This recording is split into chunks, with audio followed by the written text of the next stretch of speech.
Salam à toutes et à tous, bienvenue dans ce nouveau briefing Maroc 24. Si vous êtes intéressé par nos vidéos, n'hésitez pas à vous abonner à la chaîne et de cliquer sur la cloche de notification pour ne rater aucune de nos prochaines vidéos.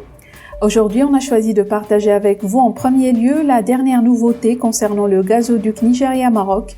Il s'agit de la réalisation de l'étude d'ingénierie préliminaire par la société d'ingénierie australienne Worley.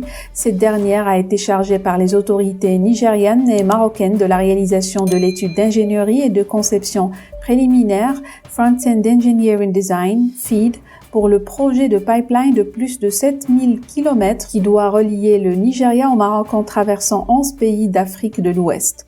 On va vous parler aussi du nouveau rapport de l'Institut international de recherche sur la paix de Stockholm, CEPRI, selon lequel les dépenses militaires augmentent pour le Maroc mais baissent pour l'Algérie. Pour plus de détails, voici la revue de presse du mardi 26 avril 2022, préparée par l'équipe de Maroc 24. Du nouveau pour le projet de gazoduc Maroc-Nigeria. Dans un communiqué publié ce mardi 26 avril 2022, la société d'ingénierie australienne Worley, qui fournit des services de livraison de projets et de conseil au secteur de l'énergie, annonce avoir décroché auprès des autorités marocaines et nigérianes le contrat de réalisation de l'étude d'ingénierie et de conception préliminaire, FEED, pour le projet de pipeline de plus de 7000 km qui doit relier les deux pays. Worley qui rappelle que ce projet est porté par l'Office national des hydrocarbures et des mines, ONHYM, et la Nigerian National Petroleum Corporation, NNPC, indique que le futur gazoduc Nigeria-Maroc sera le plus long pipeline offshore au monde et le deuxième plus long au total, derrière le gazoduc ouest-est de la Chine qui fait un peu plus de 8700 km. Pour mener à bien cet ambitieux projet, Worley va mobiliser l'ensemble de ses expertises un peu partout dans le monde. Ainsi l'unité Intexea de Worley, qui se concentre sur le conseil en ingénierie offshore, gérera le FEED depuis La Haye. L'équipe de Worley à Londres s'occupera par ailleurs du FEED à terre, en plus de l'évaluation de l'impact environnemental et social, et des études d'acquisition de terre. Les bureaux de la société en Afrique et son équipe de livraison à Hyderabad en Inde apporteront également leur contribution. De plus, Worley's Advision travaillera sur l'analyse de l'électrification et de l'autosuffisance énergétique de la région. À cette occasion, le directeur général d'Intexea Ping Liu a déclaré que faire partie d'un projet qui non seulement vise la durabilité, mais contribue également à stimuler l'économie régionale et soutient le développement des communautés locales, est une opportunité incroyable.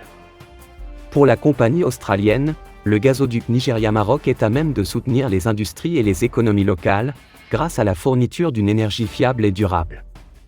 Cela ouvrirait également de nouvelles possibilités d'exportation vers l'Europe.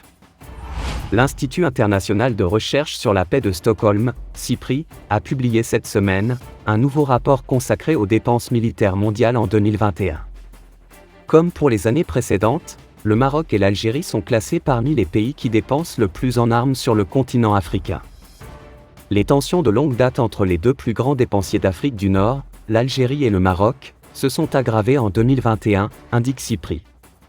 L'Institut explique que les dépenses militaires de l'Algérie ont diminué de 6,1% en 2021, pour atteindre 9,1 milliards de dollars, tandis que les dépenses du Maroc ont augmenté de 3,4%, pour atteindre 5,4 milliards de dollars. Selon les données de l'Institut, les dépenses militaires par pays, en pourcentage du produit intérieur brut en 2021, ont atteint 5,59% pour l'Algérie contre 4,18% pour le Maroc. De plus, les dépenses militaires par pays en pourcentage des dépenses publiques atteignent 15,24% pour l'Algérie contre 13,20% pour le Royaume. Le rapport précise que les dépenses militaires en Afrique ont augmenté de 1,2% en 2021, pour atteindre environ 39,7 milliards de dollars. Le total pour l'Afrique était presque équitablement réparti entre l'Afrique du Nord, 49%, et l'Afrique subsaharienne, 51%, souligne le rapport, ajoutant qu'en 2021, les dépenses militaires nord-africaines se sont élevées à 19,6 milliards de dollars, soit 1,7% de moins qu'en 2020, mais 29% de plus qu'en 2012. Selon CEPRI, les 5 plus grands États en matière de dépenses militaires en 2021, États-Unis, Chine, Inde, Royaume-Uni et Russie, concentrent 62% des dépenses militaires mondiales. Celles-ci ont continué d'augmenter en 2021, atteignant un niveau record.